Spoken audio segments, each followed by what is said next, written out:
Good morning. Good morning. Hello, everyone, and welcome to the 307 RPG podcast. I'm Patrick.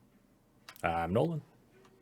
Nolan, what's new with you? Anything fun? I haven't seen you for a couple of days. What have you been up to? I know, right? It's so weird. Uh, we had a nice little insurance claim, so we did flooring this weekend, and then did a little bit of World of Warcraft, and somehow the weekend's already over. So, Yeah, well, and I had a 3-day weekend, and I'm already thinking, wow, why is the weekend already over? right? It's one of those great mysteries. It doesn't matter how much time you have; it's always almost done. Yeah, absolutely. And here it is, Sunday morning. We're recording our show, and I'm wondering where the hell the weekend go. But you did say you played a little bit of World of Warcraft this weekend. Did you get to do anything fun, mythics or anything like that? We knocked out a few mythics. It was a push week, and then we pushed. I think we got 2 bosses left on heroic, so getting close to wrapping that up for the raid. Nice, nice. I got to play just a tiny bit, not near as long as I wanted to. That's for sure. My Demon Hunter, I think, is around level 57. Probably about halfway through 57. So I'm hoping to sit down and play today. I was hoping to hit level 60 this weekend. Clearly not happening because I have way too much shit going on in my life. Yeah, I think I made a little Alliance Baby Paladin, did a Scarlet Monastery because I decided to level through Classic. And it's not a lot of fun tanking at level 10 because you have 3 abilities. But I got to level 12 by the end of it, so picked Well, up there 2 you more. go. I did try to sit down and play Cyberpunk this weekend, but discovered that my HDMI cord on my Xbox is out, and I just haven't gone to the store and got a new one. I think that is going to be a vicious cycle for a while with that game. Yeah, it's like everything that could go wrong is going to go wrong, and it's kind of irritating. Yep. Mute my phone there. Sorry about that. No So we worries. do have a topic of the night, and that is the new RPG game Altered Carbon from Hunters Entertainment. We are going to specifically be talking about the character creation process. Understand that we are not experts on this because we just got the book, but we thought it'd be fun to kind of take a look at it together with everybody in the show and see what it's like. But before we jump into that, let's talk news because there's some interesting stuff from D&D this week, and multiple mainstream media outlets. Wow, that sounded like people are going to scream at fake news. Don't do that. Multiple mainstream media outlets have created holding pages for an as yet untitled D&D 5e source book. From what I've been able to find, the title of the book will be officially announced in 3 days. 2 days on January 12th. Nolan, did you get to see this? Just a little bit because it popped up. Yeah. In fact, I say, did you get to see this? But you're the one who told me about it, and I went and started doing some digging. I did find, like I said, I did some digging. I found it on Amazon, Amazon, Barnes and Nobles, and Penguin Random House Publishing. So what I was able to ascertain. The book is slated to be released on March 16th, which coincides with a normal D&D book release. Barnes & Noble's listed dimensions of the books at 6.5 by 1.5 by 9.5, which is, according to some other sites that I read, that is the normal size for a U.S. trade paperback, not necessarily a hardback.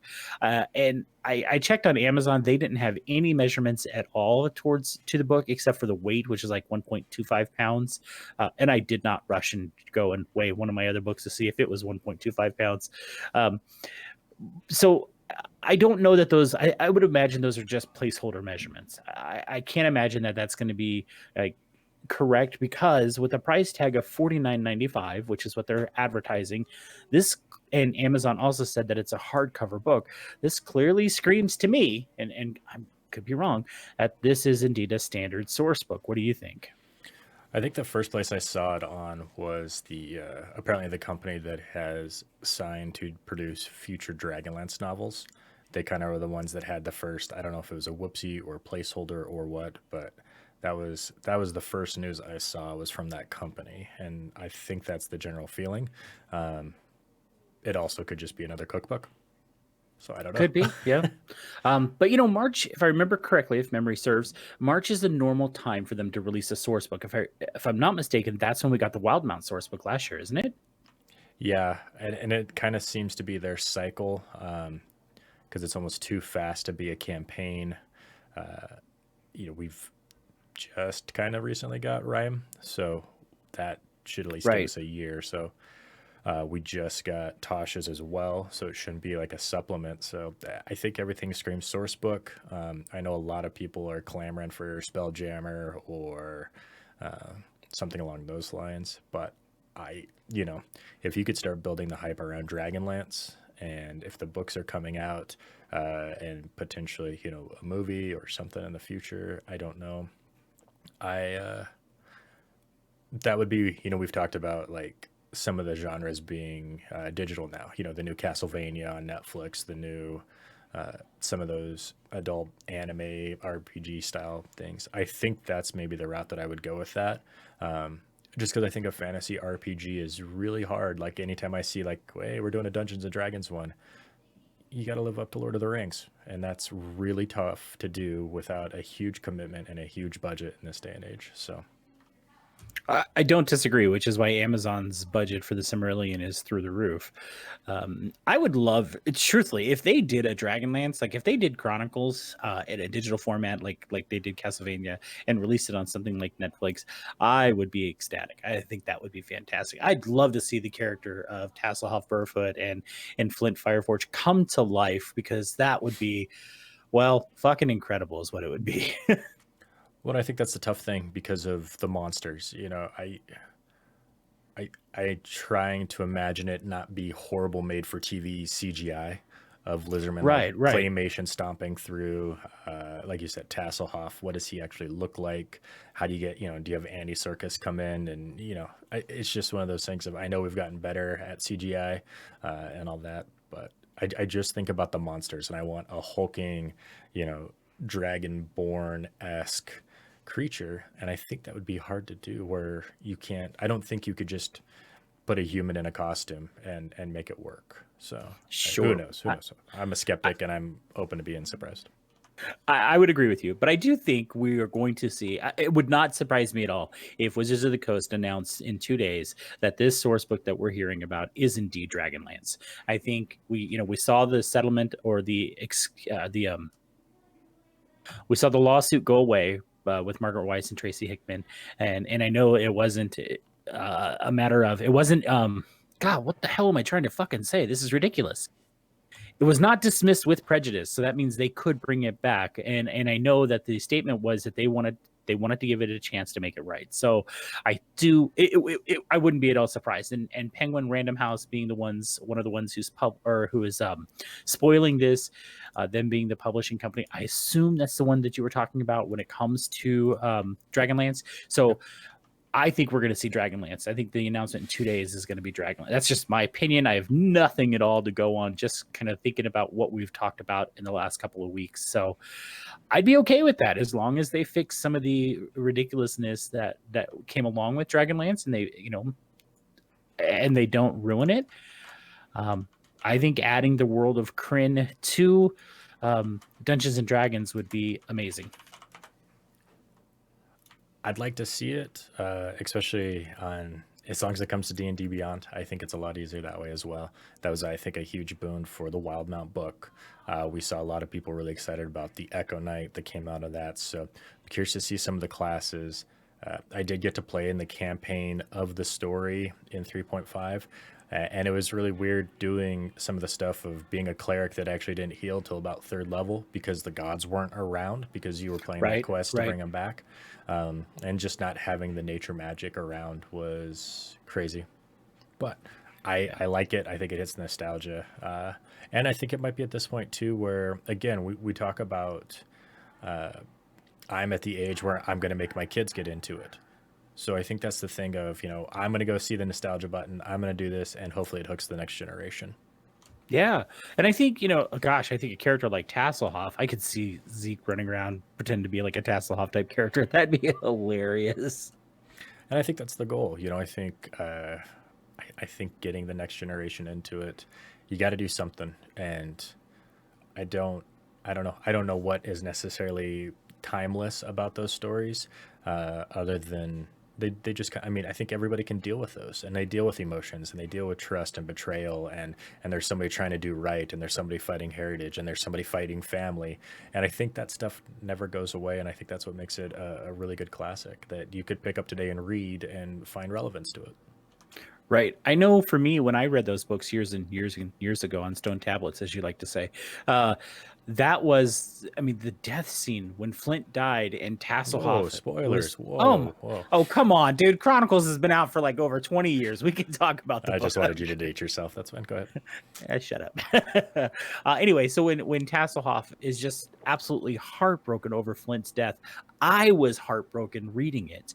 And when Lord Soth and Kitiara made their appearance, and just to me, Lord Soth was like the quintessential bad guy. And so when they transitioned Lord Soth to Ravenloft, I was all fucking about it. I thought this is amazing.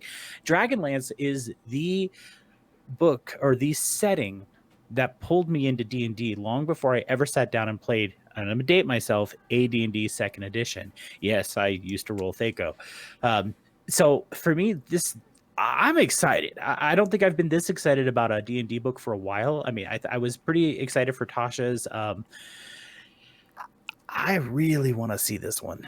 I think for a source book for me as well. Like I really like the Sword Coast Adventurers guide because I'm a huge fan of the Blade Singer, and it seems like most of the games are being told through that world. So it's nice to have a deep dive into it. I would like to get into Eberron a little bit more. Just after looking at the Artificer and seeing a high magic world, I think would be fun after being low magic compared to what I'm used to. But yeah, same boat. Dragonlance, I think, great place to go explore. Yep. So we'll see. We'll know in 2 days. So definitely, once I find out, I'll be announcing it on all the social media platforms that we have. As you can see, those are streaming across the bottom in the ticker. Nolan's done a great job of putting that up. I'm looking at our setup here, Nolan, for our streaming, and dude, you really did a good job. This looks pretty damn nice. Hopefully, it just doesn't break on us. Well, we'll keep our fingers crossed and keep the duct tape handy. That's for sure. All right. I didn't see any other news for D&D. Did you? I did not. Nope. So let's take a walk down the Onyx Path. So reading through this past week's Monday meeting notes, I did learn that Onyx Path has already lined out some of their upcoming Kickstarters for 2021. If you're a fan of Onyx Path, you know that they do a ton of Kickstarters. They finished last year with Dead Man's Rust, a Scarlands. Wow, here I go again, just blanking on everything. A Scarlands mega campaign, which Nolan did back for 307 RPG. This year, they're going to be kicking off with a dual Kickstarter, Scion Mask of the Mythos and Scion Dragon. Mask of the Mythos brings the Cthulhu mythos into Scion, while Dragon will add powerful protagonists to the game and potentially antagonists. These are scheduled to start in early January, so if you're a fan of Scion, be sure to check these out. Now, Nolan, I know you and I have never played Scion. I know it's not a game that we've really learned a lot about. I don't know. I won't say that we're not interested because I think you and I would both be willing to at least sit down and listen to somebody tell us about a game. Scion is, I think, fascinating in that you kind of get to play Descendants of Gods. If you're not familiar with the game of Scion and you want to learn more, we did do an interview with Neil Raymond Price. He's the lead developer for Scion Second Edition for Onyx Path, and there's a link in the show notes for you to check out that interview. He goes into a lot of depth about Scion and the Kickstarter that they were doing at the time. But I don't.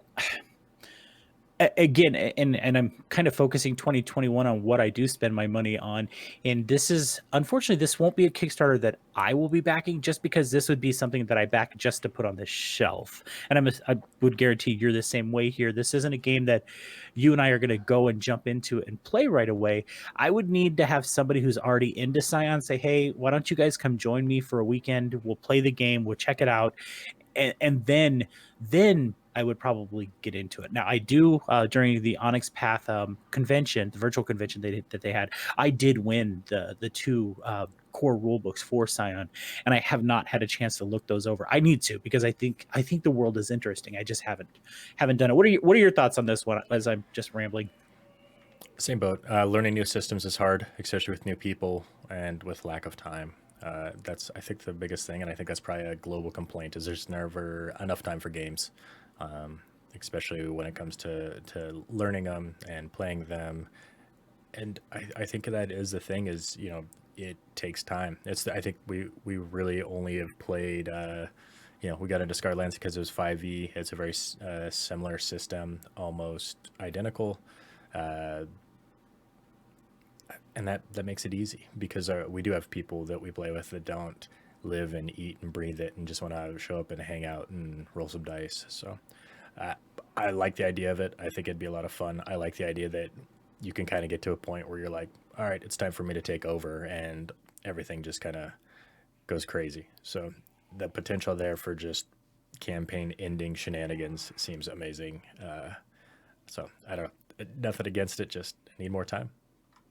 Yeah, and I think that's the case with a lot of us. And and the reason I say I'm watching how I spend my money in 2021 is I have a bookshelf that's full of RPGs that are frankly collecting dust, and it bothers me because they are fascinating games. In fact, the game that we're talking about tonight, Altered Carbon, might be one that I actually had somebody, my friend Zane, our friend Zane, he heard that I had this book, and he's like, dude, if you're going to play that game, I want in, which Nice. blows me away because he never says stuff like that. Mm-hmm. So we may end up putting together a small campaign, a kind of I don't know, a 1 or 2 month campaign just to try the game out and see what it's like. I gotta spend time reading through it, but it's got to take, second place to Rime of the Frost Maiden, which is taking first place over Frostlands of Fenrir because we have a lot of games going on. So yeah, that hopefully will be in the future. We'll see. But anyway, yeah, so those Kickstarters, I should say, are going to be going live here very soon.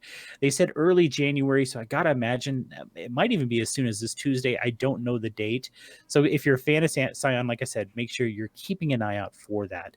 The other thing I wanted to talk about with Onyx Path is they recently announced Jackie's Dreaming, a C20 bundle to benefit Nikki Ray. Last week, we talked about the passing of Jackie Casada, who is a prominent contributor to the World of Darkness, specifically in the game of Changeling and Mage. Jackie passed away from COVID-19. Her partner, Nikki Ray, who also had COVID but did survive, is, of course, dealing with all the financial burden that comes along with it. So Onyx Path has created this bundle where you can go and get a bunch of Changeling 20th edition stuff, and all the proceeds from that are going to Nikki Ray to help her as she deals with all the financial burden. So if you're a fan of Changeling and you want a chance to get in and want to help support somebody who has contributed for a long time to the World of Darkness, the link is in the show notes. Do not hesitate to do that. There's also a GoFundMe set up to help Nikki Ray. So if you'd rather just donate that way, there was a link in last week's show notes. So make sure you check that out. COVID-19 is, especially in this case, is difficult to deal with. So hopefully they help to generate some funds for her. That's about all I saw from Onyx Path. Did you see anything else? Nope. Me neither. Catalyst Games. This is a game company that we do not talk about a whole lot. Actually, I think this is probably the first time we've talked about it. But I did notice they announced that they are releasing a new source book for Shadowrun 6th World Edition. I think is what they call it, the 6th World. Shadowrun the 6th World. Yeah, that's what it is. Which is basically a 6th edition Shadowrun. It's called Collapsing Now, and according to the write-up on DriveThruRPG, Collapsing Now details 10 organizations poised to make an impact on the ever-shifting structures of the 6th world. 10 organizations Shadowrunners could encounter. Maybe they'll be helpful, maybe harmful, maybe both. But whatever the case, runners need to know what they are about, because the last thing a good runner ever wants is to be surprised. That book is currently available on PDF on DriveThruRPG. There's a link in the show notes. The cost for the PDF is $19.95. The print version is scheduled to be released in the next couple of months, they said in Q1 2021, and will have a price tag of $44.95. Nolan, have you ever even looked at Shadowrun before? A little bit. I know a few people who played it in the past really enjoy it, and I think it kind of it for a while there kind of filled that niche for cyberpunk style, futuristic magic. God, what was the Will Smith movie, Bright or whatever? Right. Yes. Yeah. So I think there's definitely an interest in it. I hope it does well. I mean, it looks interesting. The cover art for it is pretty cool. Magic, guns, swords. I mean, elves. Yep. I could dig it.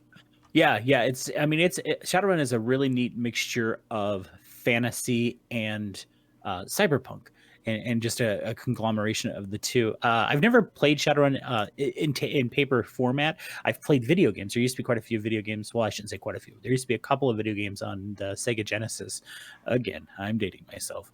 That you could get for Shadowrun, and I greatly enjoyed those. I thought they were a lot of fun. And I do have a couple of the rule books for Shadowrun. It's another one of those games. Like I said, we have these shelves full of books that are kind of collecting dust, not dusk. And Shadowrun is unfortunately one of them. But I thought it was interesting, especially considering what we're talking about this week. It is a cyberpunk themed game, so I thought it'd be interesting to talk about that. Over at Crucible 7, I did see there was another supplement coming out for the Warhammer 40k Wrath and Glory, I think is the name of the game. For the Warhammer 40k role-playing game. I didn't grab a whole lot of information about that because I thought we might be spending a little bit of time talking about character creation for Altered Carbon. So I wanted to, kind of keep the news to a dull roar. Plus, I figured we'd ramble on about Dragonlance, which we did. Perfect. All right. So that's going to bring us to our topic of the night. Did you need a minute to go grab coffee or anything? I'm good. Me too. I just bring the pot with me. It's got a lid on it, so I don't have to worry about it. It's nice. There you go. All right. So our topic of the night is on the Altered Carbon RPG that was just shipped out to Kickstarter donors from Hunters Entertainment. This was a Kickstarter done in February of 2020, which kind of surprised me that actually this was completed and printed and shipped in under a year, which I was blown away.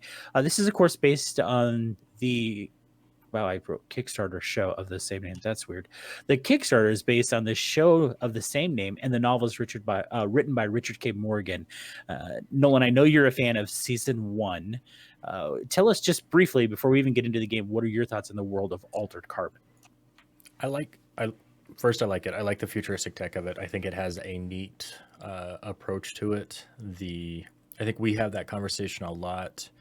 Just in general, as of people who play MMOs, we kind of eventually, people don't know me as Nolan, they know me as Indruin, and you take on that altered personality state, and whether that's more freeing, I think, for a lot of people, because then you base me on my voice and my actions versus my looks, and very quickly, for a lot of people, that doesn't line up. There's a lot of people where you just be like, you know what, you're not somebody that I'd probably ever talk to if we pass each other on a street, but I have this friendship with you because we have a similar interest. And so I like the idea of, with Altered Carbon, your body doesn't mean anything. Your sleeve is just that. It's what's on your stack. Your personality, your life experience dictates who you are. And I think that's almost a freeing situation in the world. If our insides matched our outsides, it would be curious to see how we survived, because then it wouldn't matter if you were beautiful or whatever. It would be literally, beauty is skin deep type situation. So I love the potential for it. And of course, giving anything that's possible, if there's an opportunity to corrupt and abuse and use it, it's going to happen by the not necessarily those with money, but those with money. And it's neat. It plays the political side of the vampire games that I really enjoy. Having the augmentation and the modifications, what was it, Demolition Man, where Wesley Snipes wakes up and he's like, wow, I like knitting and I know Kung Fu, or whatever. And it's just like, can you program that stuff? Like the alterations is fun. And again, you said season 1 was fantastic. The acting was amazing. I've watched a couple episodes of season 2, but again, finding time away from kids to watch it as they've gotten older as well is a little difficult, but beautiful world, great themes, and I think just endless potential. Just from that ability of, again, they do a good job of separating the stack from the sleeve. And there's so many times in D&D where it's like, I liked my character Durvar, but maybe I didn't like being a barbarian. Maybe he should have been a fighter or whatever. Well, just take Durvar, stick him into a new sleeve, and keep playing the same character. And people know the character. They know what to expect. It's like, wow, you're doing things completely different, but you're the same loud, brutish jackass that you've always been. And you're like, yeah, I just got an upgrade.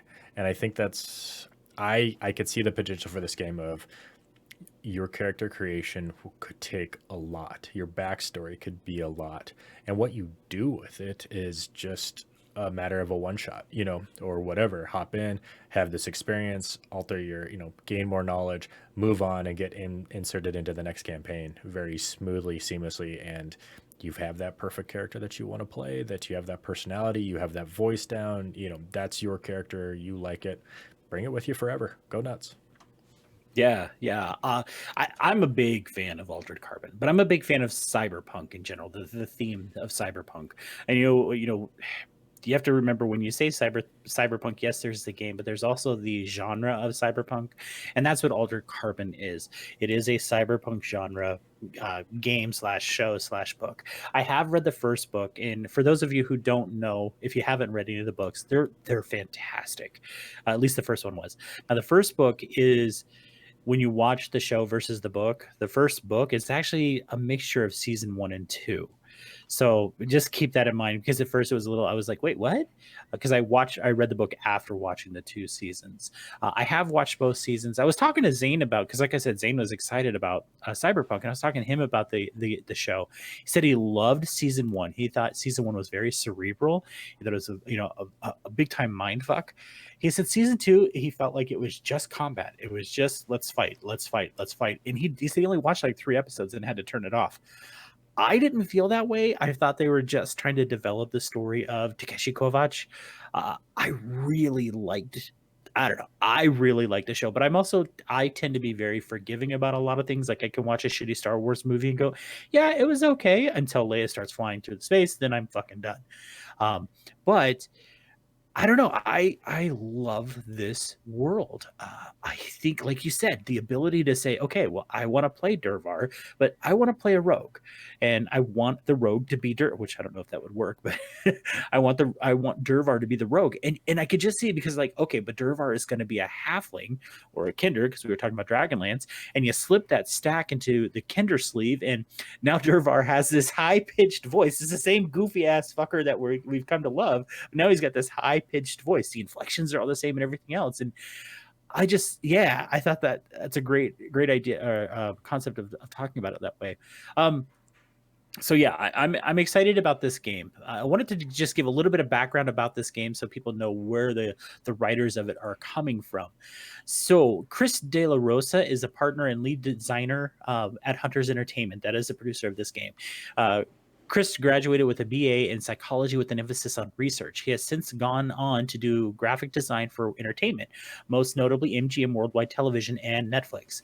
He has done design and production art for Netflix original programming, including Altered Carbon, producing convention graphics, billboards, and print ads. Other titles include Stranger Things, The Crown, Marvel's Punisher, The Defenders, and Jessica Jones. His work has been in printed in publications such as Vanity Fair, Entertainment Weekly, and Variety, and on billboards in major media markets globally. Across multiple publishing companies he has been a part of, he has over 25 books published from a range of talented authors and some of entertainers' most influential concept artists. Then we have Ivan Van Norman, who everybody should know. If you're into Critical Role, especially, you should know who Ivan Van Norman is. Partner marketing manager, Ivan has worked in every field of entertainment industry and started like many in a mailroom. One of the first to start advising companies on crowdfunding, he also pioneered the exploration of RPG live play shows at places like Critical Role and Geek and Sundry. They need to type edit this. He has extensive experience in all the columns of multi-level marketing, which is what you sold Nutrisystem there, Ivan. What's going on? And is a noted personality in the nerd hobby gaming culture as both producer and host. And I'm just going to read. There's 2 more here. We have Caleb Cleven, who's the art director. Caleb has a distinct vision and eye that brings a quality to Hunters that are only achieved in some of the industry's leading publishers. An art instructor, LCAD, Caleb has done pieces for Farscape, Call of Cthulhu, and Dungeons and Dragons. He can emulate any art style, and his passion knows no bounds. And then we have Alex Hilman, brand manager, community outreach. Alex is an essential part of the team and has been with Hunters Entertainment since they began. With an in-depth knowledge of an impressive variety of games, his experience has been an incredible asset to the team. So that's the team over at Hunters Entertainment. This is the team that put together Altered Carbon. And of course, there are more writers and stuff. I do want to show off real quick because I have the book here next to me. I just want to show it off real fast so people can see. So this is the book. It is a beautiful book, very, very well done. On the cover, I posted this on Instagram at 307RPG, and I had somebody ask me, is that Erica Ishii? Yes, it is indeed Erica Ishii. She is the cover art and has artwork within the book. Of course, if you don't know who Erica Ishii is, are you sleeping under a rock?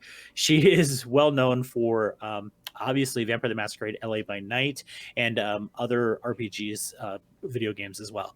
So Erica is an actress and is fantastic. I follow her on Instagram, and if you're not following Erica on Instagram, you should, because she posts some amazing content.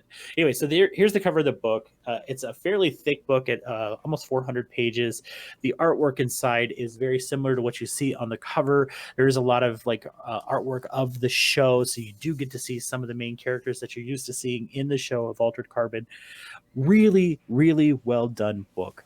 I was super excited to get this as fast as I got it. I did not, buy in very high. I just wanted to get the book. I came with a map of Bay City, but it's a fairly small map. I'm not really sure without a magnifying glass if I would be able to read it, but I need bifocals because I'm old. So anyway, I've rambled on quite a bit. We do want to talk about the character creation of Altered Carbon, which is really quite interesting. Nolan, where do you think we should start with that? It is a lot, and I think just going through the basics is probably fine. The big thing that I took away from this was some of the dice rolls would take a little bit of getting used to, but fairly easy. And I really like the idea that, so in this here, to roll for stats, you roll based upon your skill.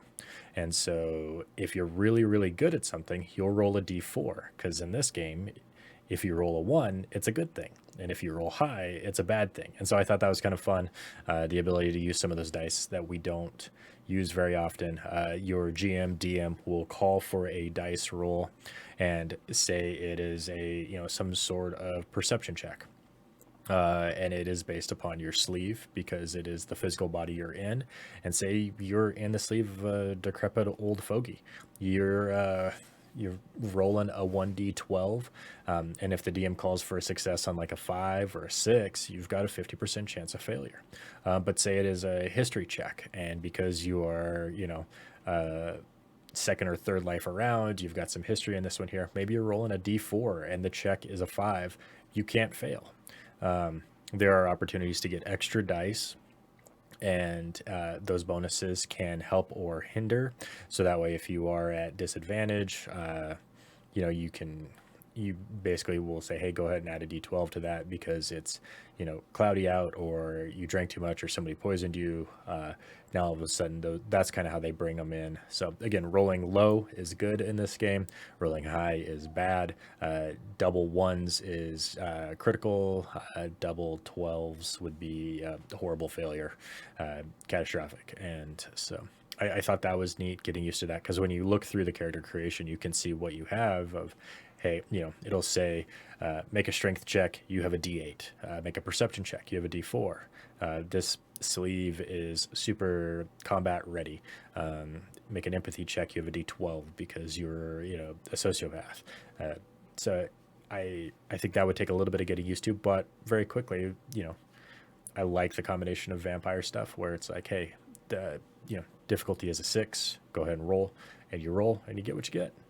I'm not sitting there. Right. Rolling a d20 plus 5 is a dim light, minus 4, okay, somewhere around a 19, so quick math, I think, always helps the game progress. So I think that would be just kind of a neat way to play. Caught me off guard, really liked it. But again, your attributes in this game are separate. Who you are on the inside, who you are on the outside, and both can change based upon the experience of the game or the last session you played.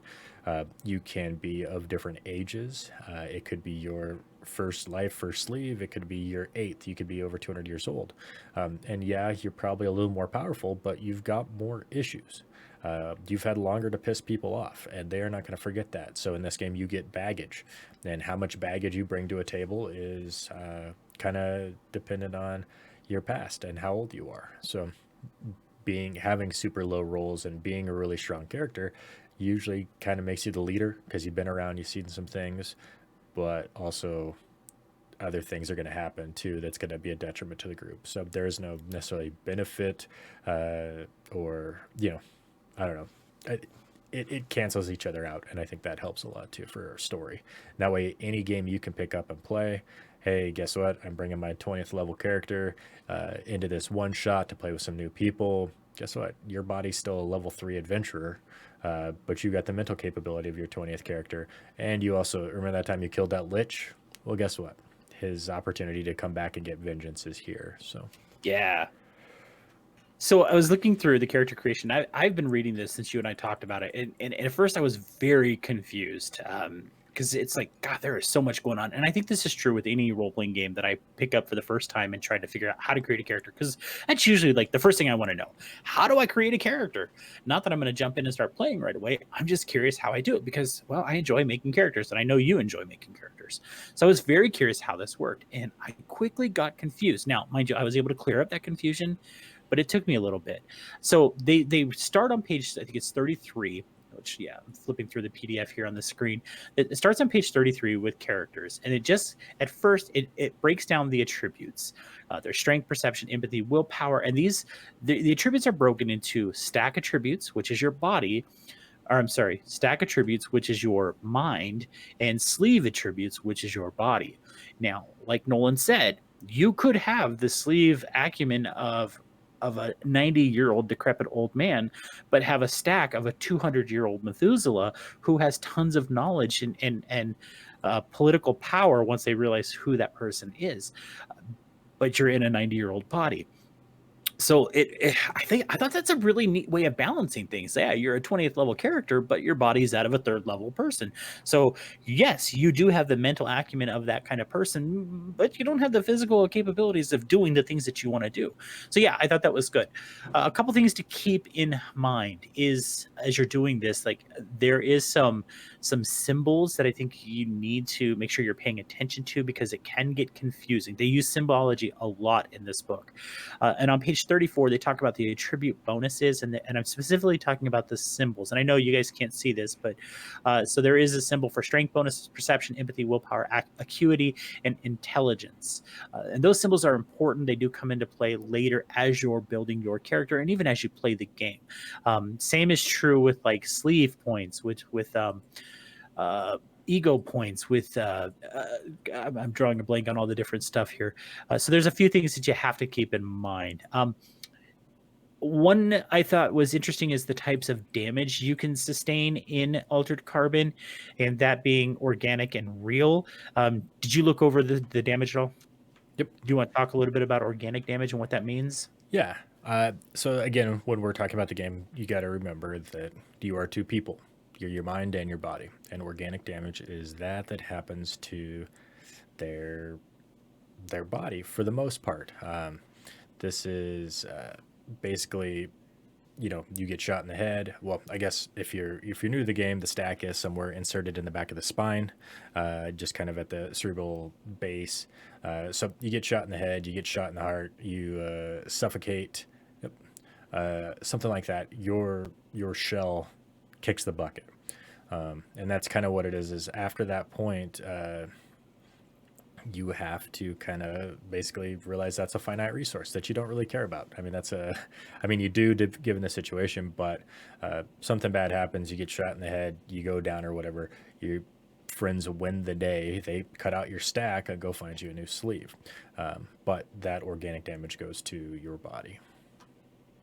Yep, and like Nolan said, that goes to your body, not your sleeve. Whereas the other issue is real death, and that's where the damage has come to your stack. Now, if you watch the show, you'll see Kovac often shoot somebody in the chest, which is enough to put him down, and then he'll walk up and shoot him in such a way that he destroys their stack, therefore dealing real death. Real death is a result of a saving throw using their toughness equal to their remaining health points with a -1 difficulty penalty for each injury that they have. If the check passes and the character sleeve suffers severe organic damage and the sleeve is either severely harmed or killed, but the cortical stack is safe.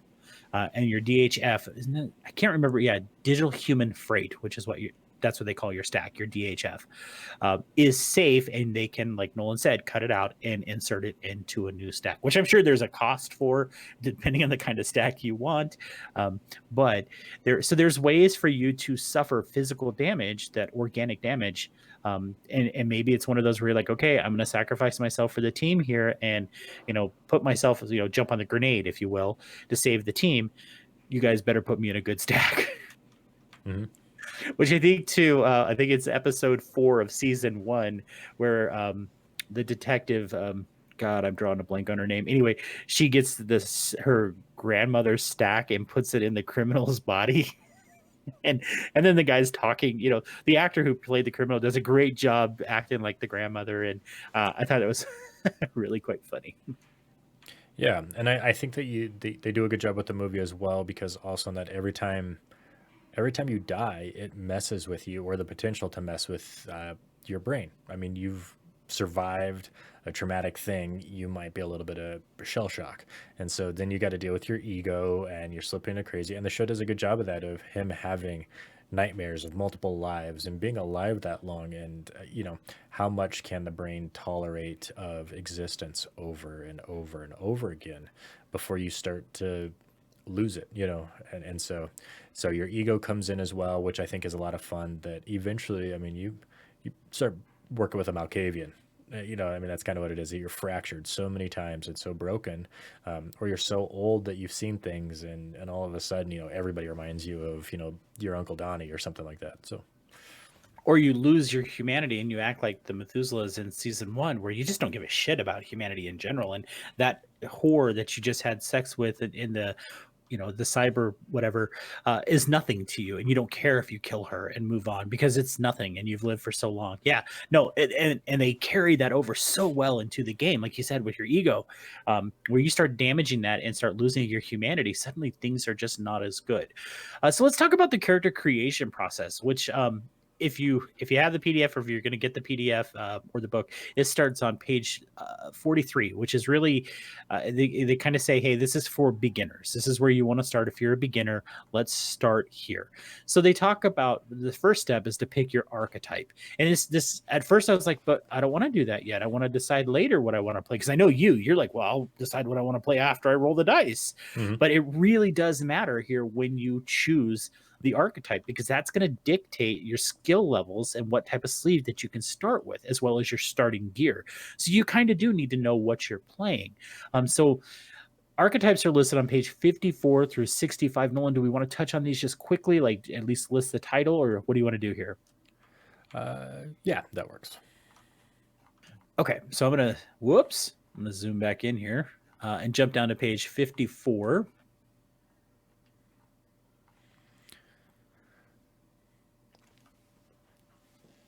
All right, so the first archetype is civilian. You're not necessarily supposed to be doing what you're doing, but for whatever reason, you've been pulled into the story.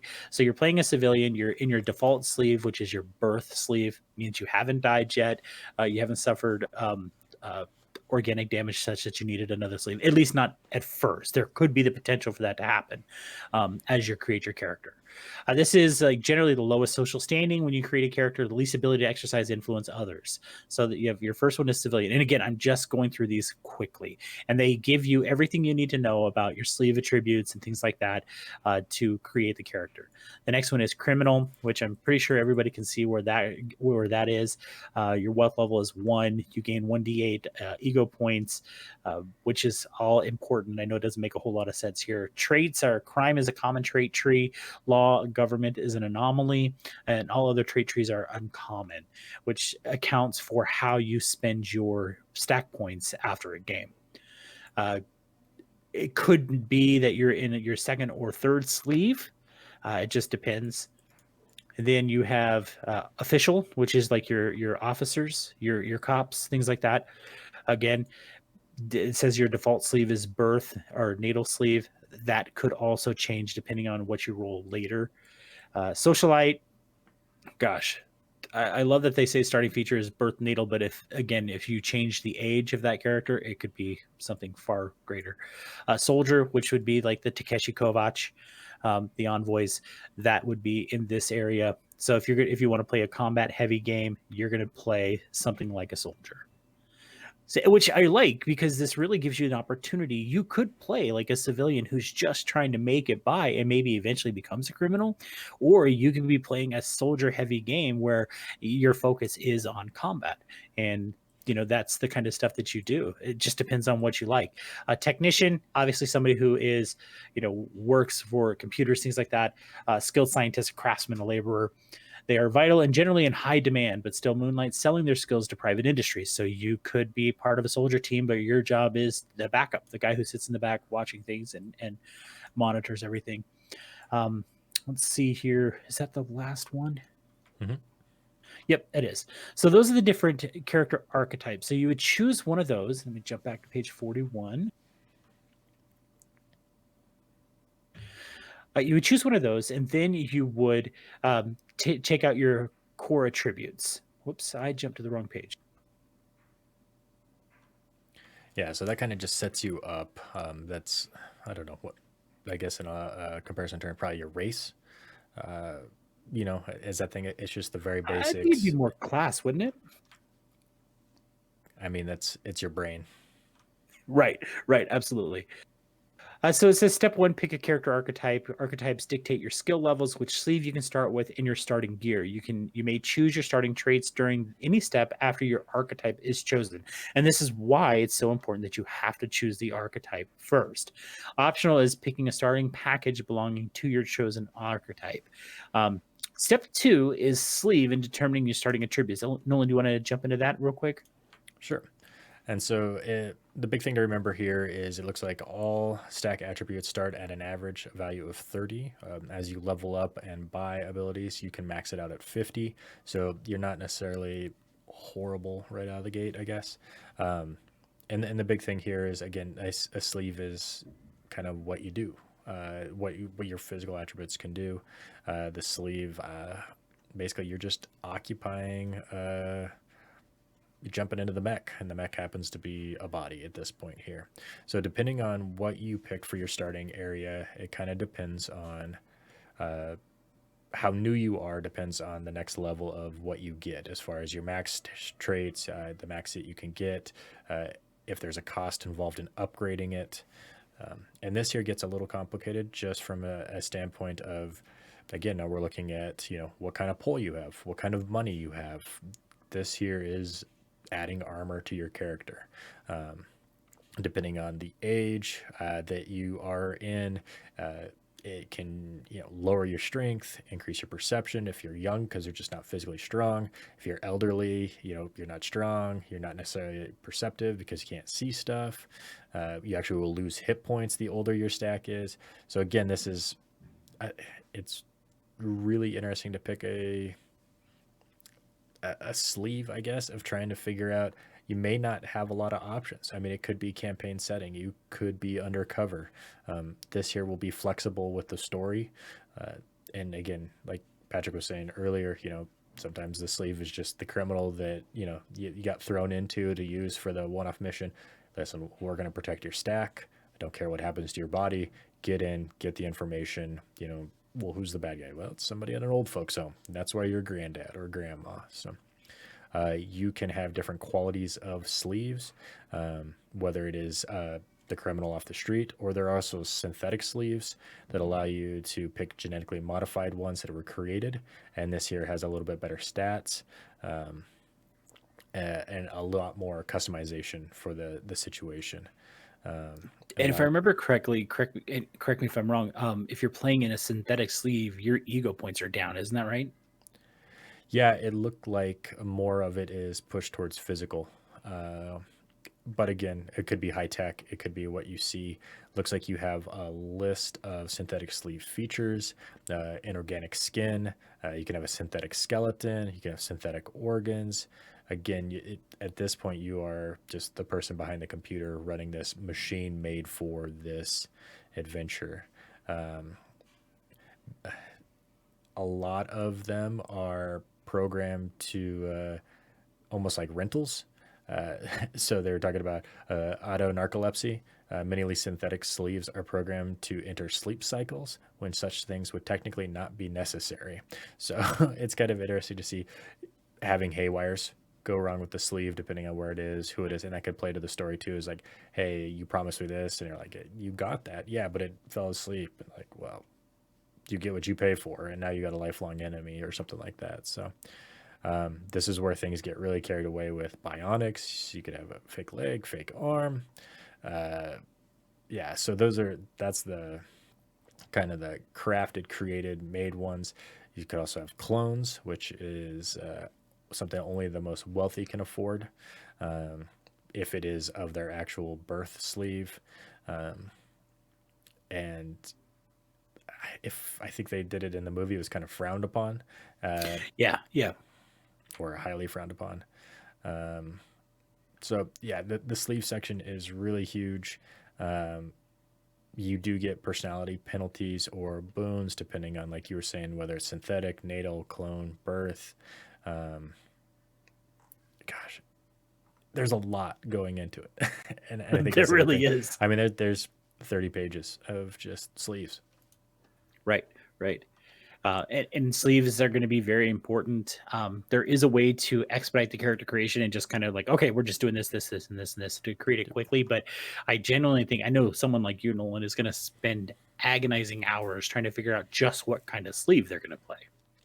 Yeah, yeah, and if you look at it, sleeves start on page 44. They wrap up somewhere past 75, and so as you're picking your sleeve, it'll help determine your starting attributes.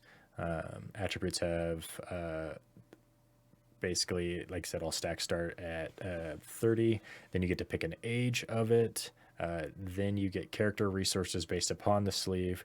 And then you get to roll on the ever lovely baggage table to see what comes with that sleeve. Again, is it a wanted criminal? And maybe that hasn't been out. Hey, that sleeve was arrested, but it's still wanted in a couple cities and people don't know that. You have people already angry at you. I think we saw that a little bit of because he had the face of the cop and people are already after him. And he had no idea why people were after him because of the deals he had done in the past. So all those kind of things can come in and cause issues or fun.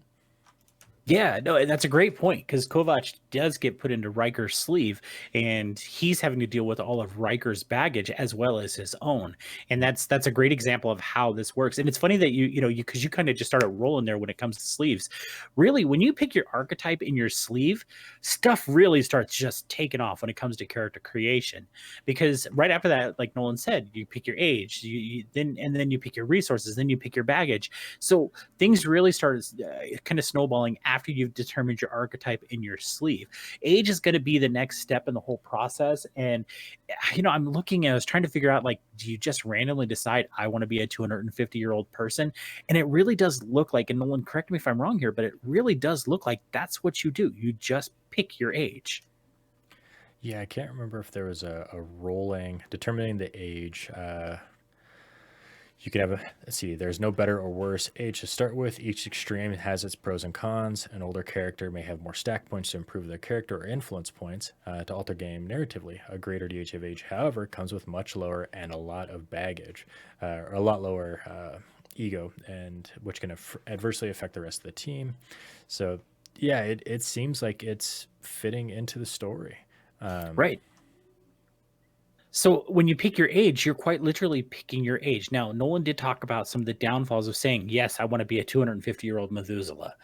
So there's downfalls. Your ego points are down, and that's because you have, like we talked about, Lawrence Bancroft had lived for so long that people were just items to him. They were no longer people, and that's because his ego points have been diminished so much. And then there's all the baggage. Again, we talk about Kovac being in Riker's body, and Riker having all the baggage of what he did as a living entity versus Kovac. So you do have to pick those things. And the baggage table is on page 75. And I'm just going to jump to it real quick because there is some interesting stuff in here. And I will say, if you're playing it for the first time, in the notes they do recommend start with a low level, because the extra baggage makes the game that much more difficult, and having less modifiers to add, having all that stuff there makes it a lot easier for new players. And I think that would be part of the fun of change the time period a little bit. be at the start of the revolution, be a level 1, pick up 50 years later, kind of that vampire feel of it's been 150 years since you last saw each other. You're back at it again. Right. This is what's changed, and grow into that older, more issued body situation. Right. Yeah, I mean, I think about Fall of London when we played that because you keep mentioning vampire, and that's exactly what you're dealing with here. Is you are in somebody else's body and dealing with the fact that you are 250 years old, but only in a body that's X, and I think that's an interesting way of talking about it. So I'm looking at the baggage, and holy crap, it's all based on a table, and it's 1 through 100. So you're gonna roll a d100 to get your answer or to figure out your baggage here. And depending on what type of age you're playing, is the number of times you're going to roll on a baggage table. And I think Methuselah's roll, what was it, 6 times on the baggage table? So they It's a bring a lot. lot of shit. Yeah, a whole lot. And just going to quickly go over some of these. I'm not going to read all of them. Personality quirk is 4 through 6. The character has inherited a personality trait from their current slave that is outside of their normal behavior. An addiction, smoking was what Kovac dealt with. Riker was a smoker. Then you have an addiction, food preference, attraction, a proclivity towards different hobbies or pastimes are among the most common inherited traits. This is such a common but innocuous and interesting quirk to which a character can attain. Rolling this result multiple times includes a particularly strong inherited predilection. Others, I'm just jumping, kind of up the scale here. 25 through 27, the character, and this is what I was talking about. You could be a civilian, but in a synthetic sleeve because you rolled on the baggage table one time. The character is given a low quality synthetic sleeve with which to start. This likely indicates that the character was re-sleeved secretly or was given this sleeve as a remedial replacement by their protectorate due to backlogs. See the synthetic sleeve section for a description of what having a low quality model entails. So some of the stuff that you deal with there is like muted senses. They say it's like weird in that things just don't feel normal. So that's some of the stuff you would deal with that. Then you go on to like, oh gosh, like the top one is 71 plus, and it's Meth Exile, Methuselah Exile. The character is not only long lived, they are inducted into the highly secretive or selective social circuit of the Meths and have since fallen from grace. See the Meth character section for details on role playing Meth characters. They must take the entire high society trait branch and pay the that is stack points cost required, but will count as being scandalized as both their social and Meth rules. So there are the baggage that you get from your sleeve can be, depending on your age, holy shit. Yep, you have all the wrong enemies. Right. So there is like we said, there is a cost for saying, okay, I want to play a Meth. Well, guess what? You're going to roll 6 times on the baggage table, and we're going to see what happens, because you could be dealing with some bullshit to the point that it's like, oh my god, I don't know if this character is even playable now. Yep. Yeah, and there can be some things of your GM may have to step in and save you, and it says that Right. in the extremely bad notes or extremely bad results. Right. They go into it as well, which I thought was cool. Because again, we talk about playing Star Wars, and not everybody wants to be a Jedi. And they do have some variant character options. You could be an AI character, which I thought would be cool, like the hotel runner, who's just the information guy. And they have their own kind of set of rules. They're second class citizens. They are recognized as AI.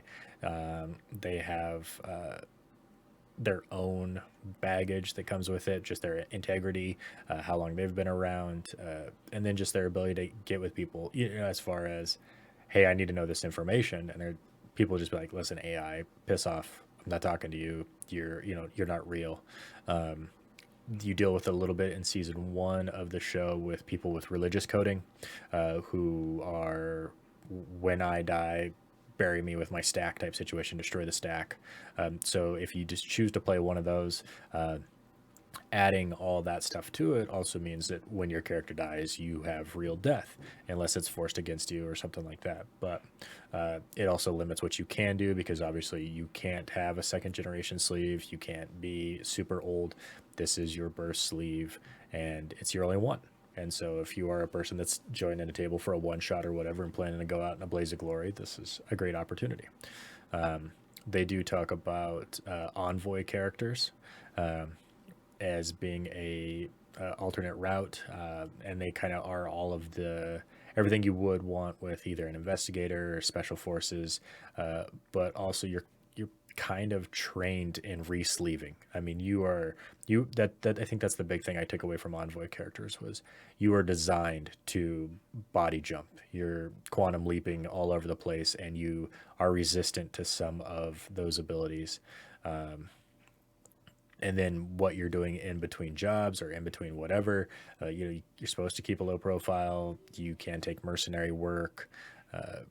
You do get two special abilities, one being like perfect recall. So if you've seen something, you can have eidetic memory, and you're really good at resleeving. There's an opportunity to restore influence whenever they needlecast to a new world, a new town, because they know somebody. So I kind of thought that was like almost like the traveling bard type situation. It's, oh shit, you're in town. What's wrong? I need some help.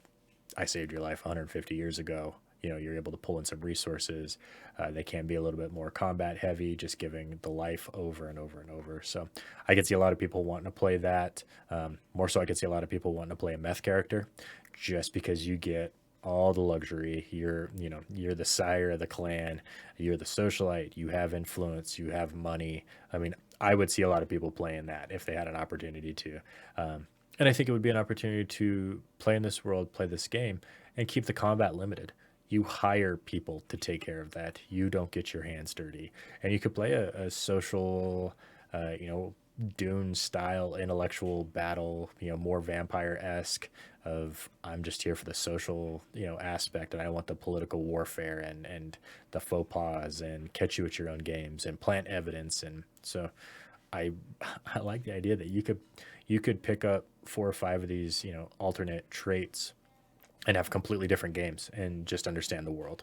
Now all of a sudden you know, you're in Waterdeep and you own the tavern and now you're having bar wars or whatever, like whatever the people are interested in, you could create this world and say, yeah, you love the world. Which part of it do you like? Okay, this is what you want. You don't want to time hop through the years. You don't want combat heavy. Okay, you're social steading. You're a private investigator. It's going to be a noir style murder mystery game. We're going to play it here. We're going to have a high stakes, charity event or something like that. We're going to have a gladiator, a coliseum. The high money people are paying for it. Cool. Make a one shot, make a two shot, whatever. But keep playing in the world because they're that bored and that rich that they can just kind of do whatever they want. So Yeah, absolutely. And it's a fascinating world. And it's just all there is to it. It's a fascinating world, fascinating universe, and I think a fascinating game. And going back to character creation, after you pick your baggage or not pick, you roll in the baggage table. Really, the last thing you do here is use your stack points to choose additional traits or increase attributes. Now there are some costs for that, obviously, but and we're not going to go into a whole lot of detail about that, mostly because we're running out of time. But uh, it's really neat, and I think it's interesting. Like we talked about the trees when you're creating a character. Like if you're creating the protector, the warrior type person, you're going to be the combat tree. So there's a couple of different trees. I just want to talk about this quickly. The main trait trees in the book are business and society, combat, crime, law and government, survival, technology, and praxis. So depending on the kind of character you're playing, those are the trees that you're going to be dealing with, and those are all on the character sheet. So you can check that out. So Nolan, we obviously we're not going to go into a whole lot of detail and like break down and create a character, and maybe that's something we can do at some point, but we're not doing that today. We just wanted to kind of quickly go over the character creation process and give our thoughts on it. So I do want to ask it, and I know you've talked quite a bit already, but just real quickly, tell me what your thoughts on the character creation process and what you think about playing in this world. I find it really neat.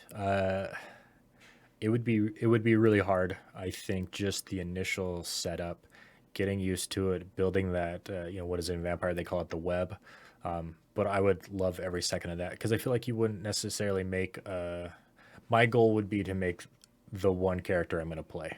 Right, this is the mental person I'm going to play from the start, and the history and the family and all that stuff would be so important that I think you would have a good sense of the character before you ever got to dealing with your stack. And then the rest of it kind of comes into what you're good at. Yeah, I think that would be the biggest thing is you would get lost in it, and I think that would be a lot of fun because it is one of those things. If every adventure could be very different, but your personality is the same, you dealing with these things. I would love to see the evolution of a character go through 3 or 4 adventures, and be the same thing. And if you would become jaded or lose that ego, or you know get the job done at any cost type situation and damn the civilians, big picture type people, or just the ongoing potential of also not having necessarily permanent death. Hey, we're going to get you back, you're going to be a new sleeve, keep going.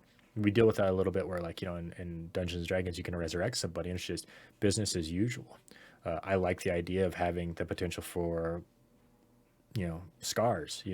You're a fire mage, enemy fire mage drops a fireball on you, you die, they resurrect you, you come back, all of a sudden you are, every time you cast burning hands you cower in fear because you have this horrible image of, you failed your wisdom saving throw against having flashbacks of being burned alive. Like, that stays with a person, right? So I love the idea that it's ongoing and every event is ongoing and can alter and affect and change how you view the world. So yeah, as much as I'd like to continue rambling about it, I think it's cool. And again, the idea of, I really like my character, I don't like what I did in that story. Okay, let's get you a new sleeve. Let's go nuts. Right. I completely agree. This obviously I was a fan of the show when I saw the book dropped, and in fact I told you as soon as the Kickstarter started, I was like, dude, did you see this? And I jumped all over, and I think I was even late to it. The Kickstarter did exceptionally well. I think they ended up doing like 357,000 is what they grossed. There was a lot of extra stuff that you could get, like in the first season. Kovac carries around, I think it's a Hello Kitty backpack, and they actually created the Hello Kitty backpack. You could have gotten yourself a cortical stack. You could have gotten all sorts of things. I didn't do that, mostly because I just don't need the extra stuff laying around the house. I just got the book. My thoughts on this whole thing is I actually really liked the character creation process. And I know we didn't go into a whole lot of detail about it. And a lot of it is because I would want to read it 3 or 4 more times before I ever attempted to create a character. But I really like the idea of picking your archetype, saying, okay, I want to be a criminal. What kind of criminal? Well, I want to be a hitman. I want to be, a drug dealer, things like hacker, that. Yeah, exactly. I want to be a cyber criminal. I want to be whatever. And then building that character around that, choosing your sleeve, choosing this, choosing that. And then because you rolled on the baggage table, having some things that cause you issues. Like, yes, you are a criminal, but you're in a synthetic sleeve, and it's actually a pretty shitty sleeve. So you have to deal with these things as well. So I really liked that. And then as of the world itself, guys, I've talked quite a bit about Cyberpunk before and my thoughts on Cyberpunk universe. I fucking love Cyberpunk. I love the whole idea. I've said before, I want to play the role-playing game. I want to play Shadowrun. I want to play Altered Carbon. These are the kind of things that I really just enjoy. I think it's fascinating. I like science fiction. And having read the first book in the Altered Carbon series by Richard K. Morgan, man, it's just good, and it makes me very excited to play an Altered Carbon game, to run an Altered Carbon game, because more than likely that's what's going to happen. I'll end up running it. But I think it's great. I think it's fascinating, and I want to know more. I want to read more. Now, looking through the book itself, I just want to give, and Nolan doesn't have the opportunity that I do because I actually have the physical book and he has the PDF. Now, he can see the PDF, and I think he would agree with me. This is a beautiful book. Yeah, they did a good job. The layout's great. It's huge. I mean, 330 pages on the PDF of just information. I mean, we didn't talk about equipment. We didn't talk about loadouts, guns, combat training. I mean, it's just pages and pages because you're dealing with such a large era of warfare too, which is really cool. And then armor plating, thrown weapons, grenades. I mean, yeah, just equipping your character. And again, same thing when the loadout comes, what are you good at? I tried grenades last time, now I get to go pistols, or I'm going to do blades and throwing weapons or whatever. So it just goes on, and it's cool. Right. The artwork, so much of the artwork is pulled from the first season of the show, and it looks great. They did a fantastic job. Like I said, Erica Ishii's on the cover. The cover is just stunning. I was very excited about it, and I will say, I mean, as much as I was willing to jump in on this game, Nolan, I think you may remember, I said from the get go that I was a little bit apprehensive because I did like the show so much, and sometimes we've seen games spin off of shows that they're just not that good. And just from the little bit of reading that I've done, I am so excited to play this game because I think they've done a really good job. And the book itself is absolutely beautiful. It's a great quality book. It seems to be edited well, which seems to always be one of my complaints. I'm excited. I think this is great, and I really hope other people give it a chance and check it out. I do have a link in the show notes that if you want to purchase this book, you can get the PDF. I think it's normally it's $49.95. It looks like it's marked down to $29.95 right now. I think it's a $30 spend that is well worth it. I think you're even if you just use it to pull influence, like you said. I love the idea that you talked about the fire mage making a mistake, and suddenly every time they cast burning hands they're cringing because they screwed up because of they were resurrected and have those skills. And I think that's something that I shouldn't say skills, but whatever. I think that's something that we don't keep in mind when we play D&D, is like when we do get brought back, there could be consequences. Like every time I see a beholder I go, no, fuck you, I'm not doing that.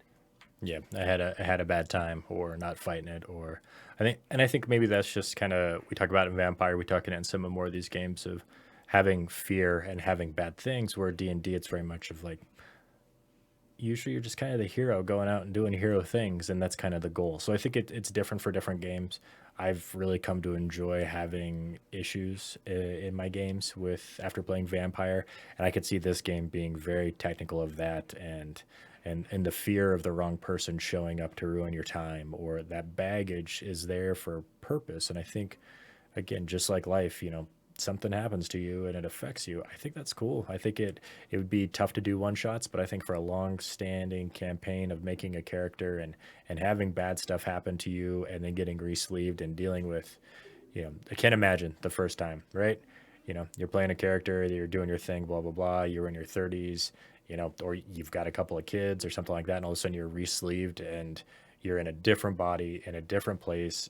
Your kids have great grandkids now, and don't, you disappeared because of a bad thing. Like, you've been written out of the history books, and it's time to start fresh, and having to deal with like wanting to go see your family. Like, I can't imagine being second generation. I mean, it would be such a mind twist, and I can see why you have ego problems. And again, everybody that you know and love is gone, and just dealing with that, I think, is fascinating.